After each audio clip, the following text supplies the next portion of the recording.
저희가 2006년인가요? 우리가 미국으로 식구들이 목회를 하러 가서 첫 번째 목회하던 곳이 어디냐고 하면 이 다이아몬드 바라고 하는 LA 남쪽, 남동쪽에 있는 마을로 사역을 갔어요. 그래서 거기서 사역을 시작하려고 하는데 거기 분들도 부동산에 관심이 많더라고요. 그래가지고 수근수근 하는데 갑자기 그 동네에 부동산 붐이 일어가지고 집값이 막 올랐다는 거예요. 그래가지고 무슨 집값이 이렇게 올랐는데 교회에서 저렇게 부동산 얘기를 열심히 하고 있는가 했더니 그 부동산들 집값들이 오른 이유가 있는데 그게 뭐냐고 하면은 그 지역에 큰 절이 하나가 들어섰다는 거예요. 큰 절이 들어섰는데 중국 사람들이 중국 자본으로 절을 크게 지었다는 거예요. 그런데 절이 들어왔는데 왜 동네 집값이 올랐을까요? 왜 그랬을까요? 그게 이제 중요한 거예요. 여러분들은 도저히 이해하고 상상할 수가 없을 텐데 그 중국 불자들은 있잖아요. 절 가까이에 집이 있으면 복을 받고 잘 된다는 믿음이 있다는 거예요. 그러니까 온 다른 지역에 있는 그 중국 사람들이 복 받으려고 잘 되고 싶어가지고 큰 절 근처로 막 이사들을 오다 보니까 부동산이 폭등을 해가지고 아주 집값이 많이 올랐다는 거예요. 여러분들은 어떻게 생각해요? 우리 사랑하는 교회 주변에는 집값이 별로 폭등을 하지 않는 게 안타까울 뿐입니다. 여러분들은 어떻게 생각하세요? 그런 생각을 불자들만 갖는 것이 아니라 다윗도 그런 생각을 가졌던 것이죠.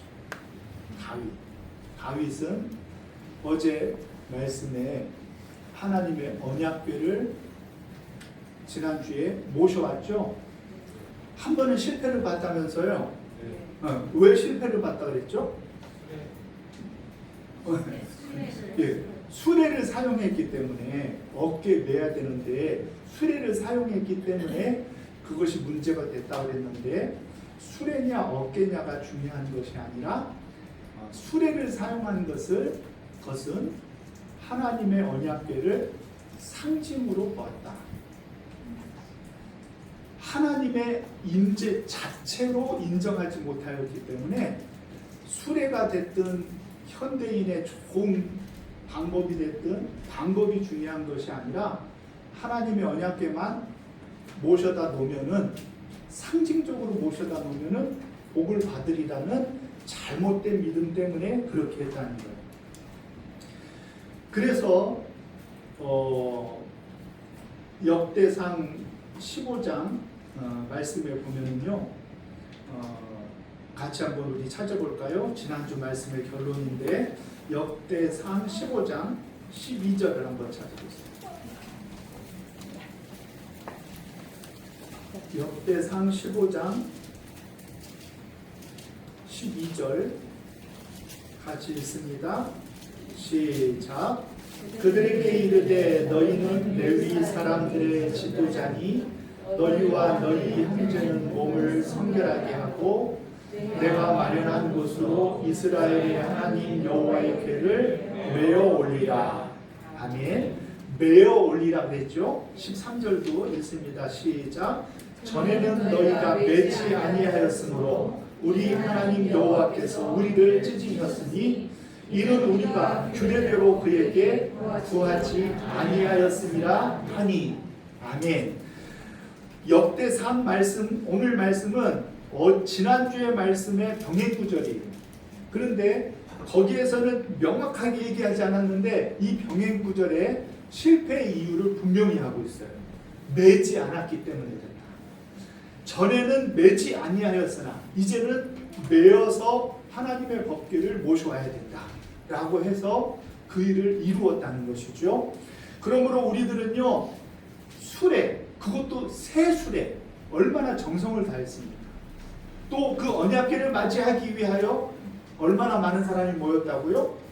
연주하고 노래하고 악기를 하는 사람들을 3만이나 불러 모아서 번거롭게 하고 많은 사람들에게 알려서 하나님의 법궤를 새 수레로 모시려고 했는데, 그때 어떤 사건이 일어났어요? 누가 하나님의 법궤를 부축하려다가 웃사가 어떻게 됐어요? 그 자리에서 죽고 말았던 것이죠. 그것은 하나님은, 하나님의 언약궤는요, 상징이 아니라 실제임을 보이는 그런 결정적인 이제 모습이 되어졌다는 것입니다. 저와 여러분들이 하나님을 섬길 때에도 하나님이 실제 하고 계심을 믿어야 될 줄로 압니다. 상징이 아니에요. 그런데 그런 어떤 유혹들이 우리들에게 얼마든지 많이 있어요. 예수님이 이 땅에 태어났든지 안 태어났든지 그게 뭐 중요하냐? 예수님처럼 사는 게 중요하다. 예수님이 부활했느냐 안 했느냐 그거 가지고 무슨 논쟁을 하냐? 우리가 예수님의 부활을 사는 게 중요하다. 이런 식으로 복음을 곡해하는 거예요. 그런데 한두 명이 그런 게 아니라 그런 주장을 하는 사람들을 우리는 신전통주의라고 하는 잘못되어진 인본주의 신앙을 하는 사람들이 그런 생각을 가지고 있어요. 그래서 예수님의 부활에 대해서 관심이 없고 부활의 의미만 살리는 것에 관심이 있고, 그런 식으로 하나님의 말씀에 나오는 하나님의 역사들은 그것이 사실인지 아닌지는 중요하지 않고 그 의미를 살면 된다는 거예요. 얼마나 그럴듯한지 몰라요. 얼마나 그럴듯한지 여러분들을 다 혹해서 넘어가게 할 수가 있어요. 예수님이 베세다에서 어른 장년만 5,000명이 있는 사람들에게 무엇으로 그들을 먹였죠? 뭐로? 이번에 수련회 가서 많이 연습을 했어. 오병이어로 먹였잖아요. 근데 잘못된 신학을 가진 사람은 그 일이 실제 일어났는지 안 일어났는지는 중요한 게 아니다. 예수님이 식사를 하자 그럴 때는 다 자기 도시락을 다 숨기고 있다가 예수님이 기도한 다음에 나도 너도 다 도시락을 내놔서 먹고 나니까 12광주리가 남았다는 거예요. 좀 그럴듯하지 않아요? 굉장히 이성적으로 이해가 되고, 어린아이의 도시락을 가지고 축복한 다음에 많은 군중을 먹였다고 하니까 그게 아니고 사실은 자기들이 다 훔쳐온, 어린아이뿐만이 아니라 다른 사람들도 다 음식을 훔쳐왔는데 내놓으라 그럴 때는 안 내놨다가 기도한 이후에 내놔서 다 먹었다는 거예요. 어때요? 좀 수긍이 가요? 안 가요? 수긍은 가는데 우리들은 그것을 받아들이지 않는 거죠. 수긍이 가잖아요. 왜 그러냐 그러면은 이적과 기적과 하나님의 일하심은 싹 빼버리고, 그리고 거기에 따른 의미만을 살피자는 것이 신전통주의자들의 하는 주장이에요. 그러나 예수님의 부활이 실제 일어나지 않았으면 부활을 사는 것이 무슨 의미가 있어요? 응? 그렇잖아요. 우리는 주님이 우리를 위하여 이루신 일들을 실제로 믿기 때문에, 그것이 상징이 아니라 실제인 것을 우리들이 아멘으로 믿기 때문에 우리는 예수님 앞에 신앙생활을 하는 거잖아요. 그런데 그게 실제인지 아닌지는 중요하지 않다라고 말하는 잘못되어진 생각을 가진 사람들의 꾀임에 우리들이 결코 이제 현혹되지 않기를 주님의 이름으로 축원합니다. 아멘. 주님이 함께 하신다는 그 사실, 주님이 실제 하신다는 사실 자체가 중요한 것이지 상징적으로 주님을 모시는 것이 의미가 있는 것이 아니라는 것입니다.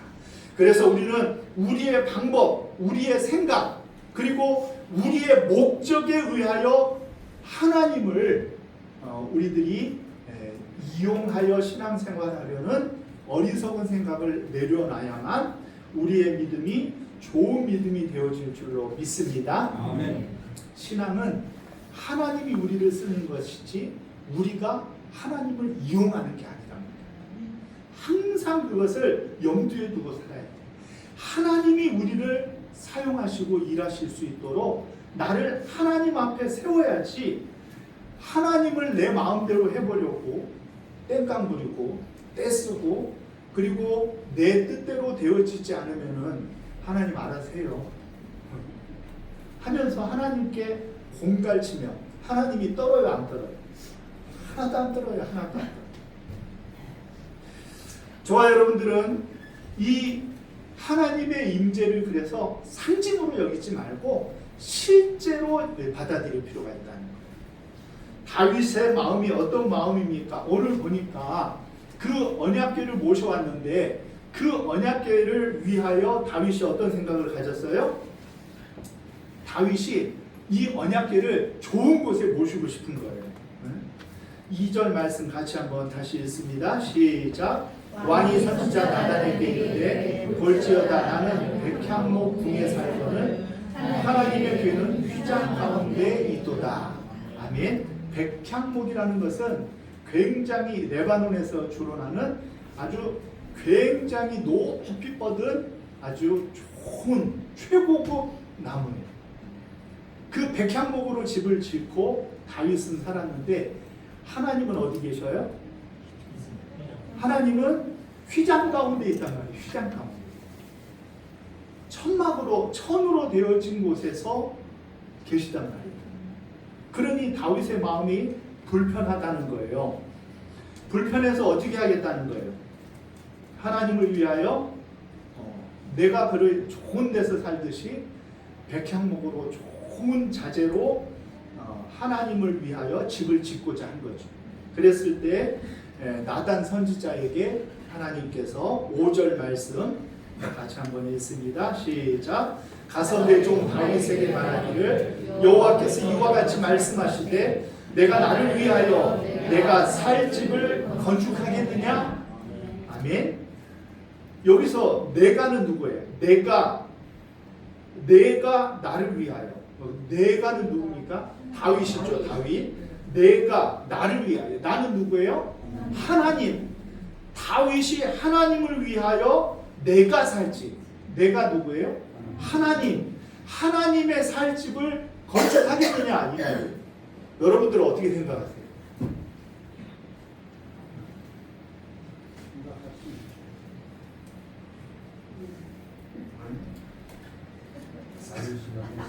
우리가 하나님의 거처, 하나님의 집을 마련해 드린다. 이게 가능한 일이에요?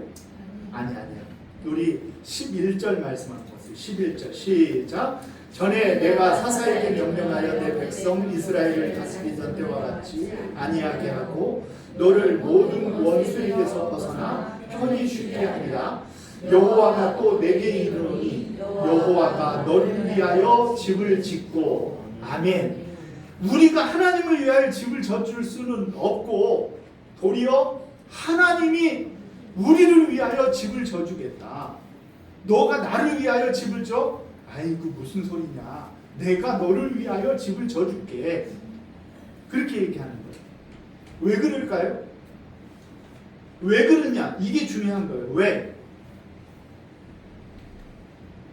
그래요? 우리가 하나님 좀 집을 져주면 얼마나 좋아요.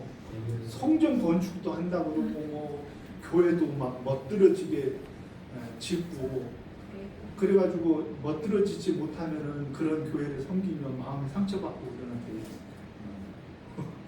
근데 어때요? 하나님은 그런 곳에 거하시지 않으십니다. 예, 맞아요. 저와 여러분들은 이미 다 알고 있어요.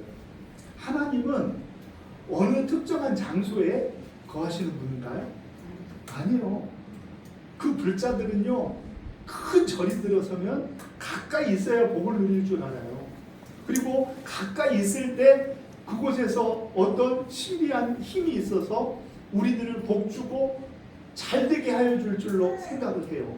그런데 우리가 믿는 하나님은 어떤 분이에요? 전지전능은 딴 데 쓰고, 네? 안 계신 곳이 없으신 편재하신 하나님이시잖아요. 그렇죠? 하나님은 모든 곳에 계실 수 있는 분이에요. 하나님은 따로 이곳에만 계세요. 그러니까 우리의 신앙이 잘못된 거예요. 어떤 사람들은요, 우리 교회 말고 어떤 교회 성도들은요, 교회만 하나님 계신 줄 알아요. 그래가지고 하나님 교회만 계셔요. 교회만. 그래서 교회만 올 때만 천사야. 교회를 떠나면은 그냥 세상 사람들보다 더해 그냥. 그거는 하나님을 그냥 교회만 계셔요. 교회만 살짝 계셔요. 절대 어디 나다니시면 안 됩니다. 하고 하나님을 교회 안에 가둬놓는 거잖아요. 그게 믿음이에요? 그게 우리가 믿는 하나님의 모습이에요? 아니잖아요.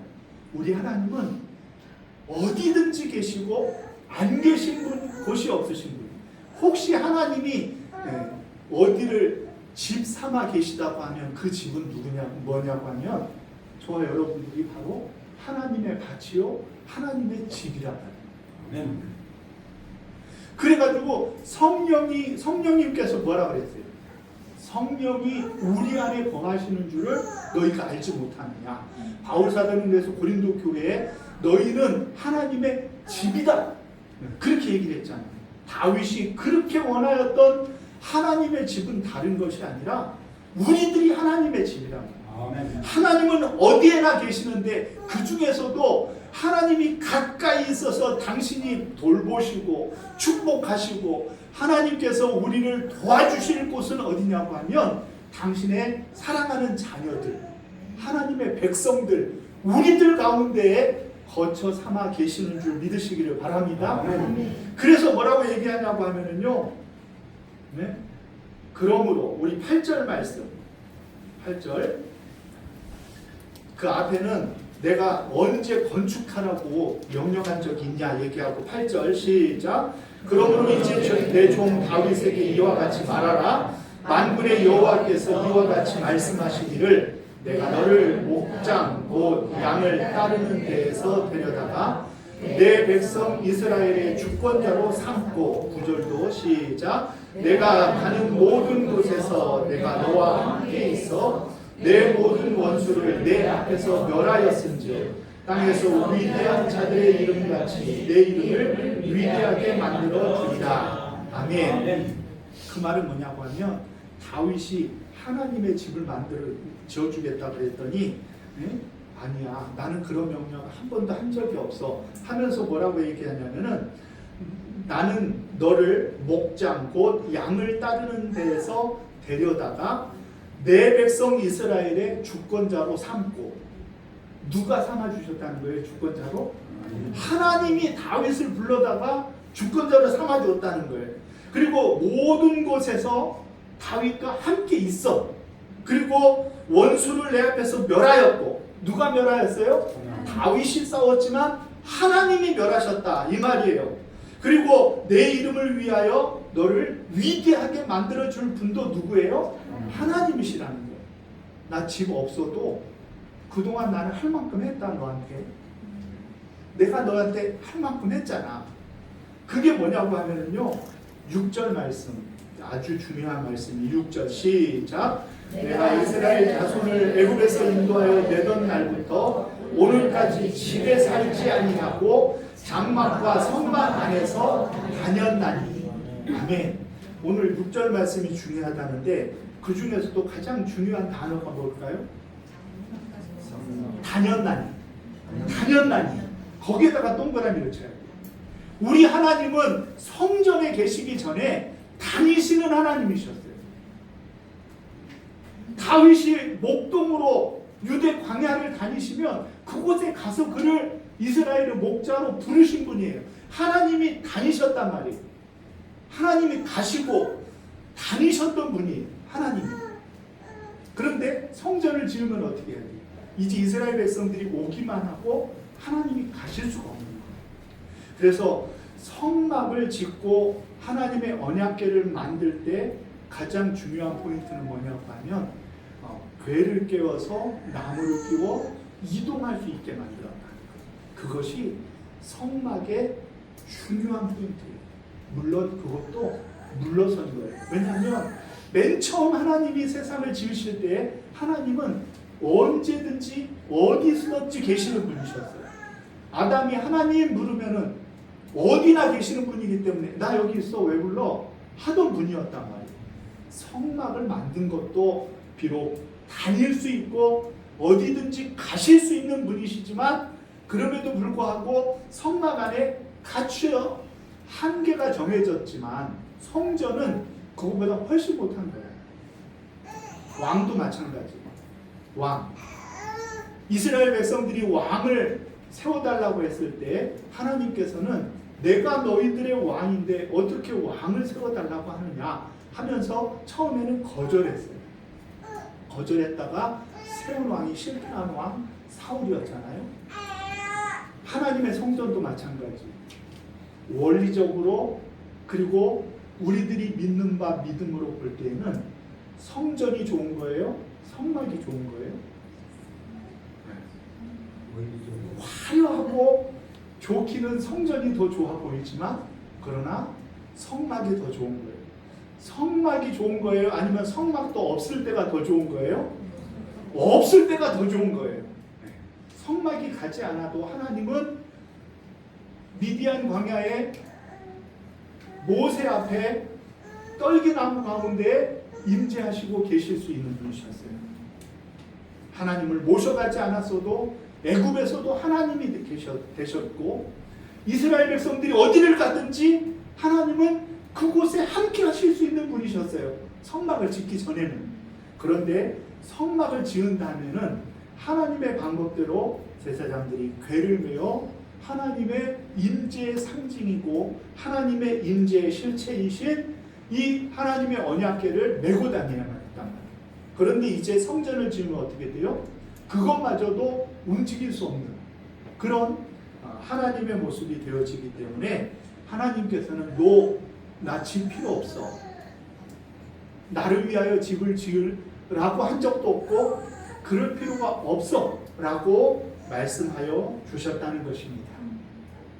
예수님은 하나님 나라의 회복이고 그리고 하나님 나라가 이 땅에 침투하신 그 예수님으로부터 하나님의 나라가 이 땅에 침노되어져 왔잖아요. 그래서 예수님이 오신 다음부터는 이제 회복이 일어나요. 회복. 그 회복 중에서도 하나님의 성소의 회복이 일어나는 거예요. 성소의 회복. 예전에 아담과 하와가 거닐던 에덴 동산보다도 더 완전한 회복을 우리 주님이 이루어 주실 거예요. 그래서 어떻게 했냐고 하면은 저와 여러분들을 집 삼고 저와 여러분들을 성전 삼아 저와 여러분들을 통하여 하나님은 어디든지 가시어서 그곳에서 하나님이 하나님 되심을 나타내시겠다. 이것이 바로 다윗에게 하는 말이잖아요. 하나님이 하나님 되시겠다. 이 말을 다윗에게 하는 거예요. 내가 갔잖아. 내가 그동안 인도했잖아. 내가 함께했고 내가 너와 동행함으로 너가 이길 수 있었잖아. 그런데 무슨 하나님의 집을 또 져달라고 그러냐?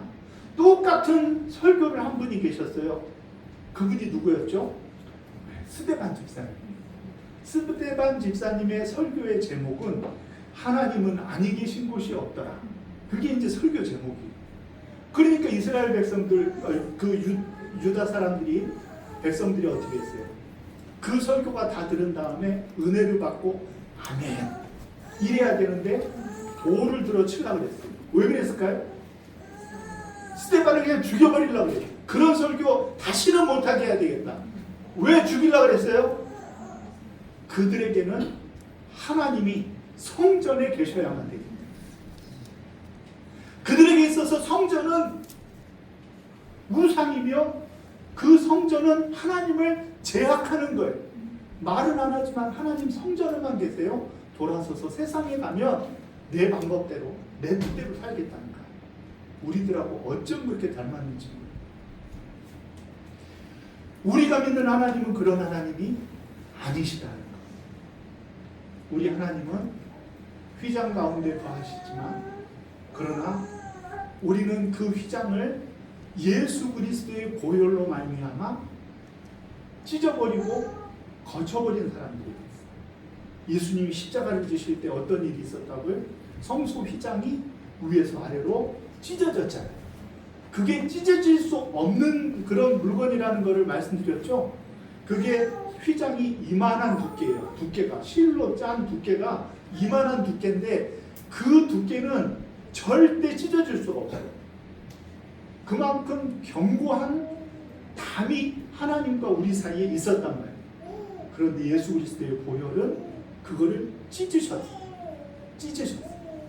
그것을 찢은 것은 뭐예요? 예수님이 내가 곧 길이요 라고 말씀하신 것처럼 우리가 하나님께로 나아갈 수 있는 길을 열어주신 거예요. 예수님 안에서 열어주신 거예요. 그래서 우리로 하여금 우리들이 산 곳을 하나님의 성전 삼을 수 있는 저와 여러분들이 되어주신 줄 믿으시기를 바랍니다.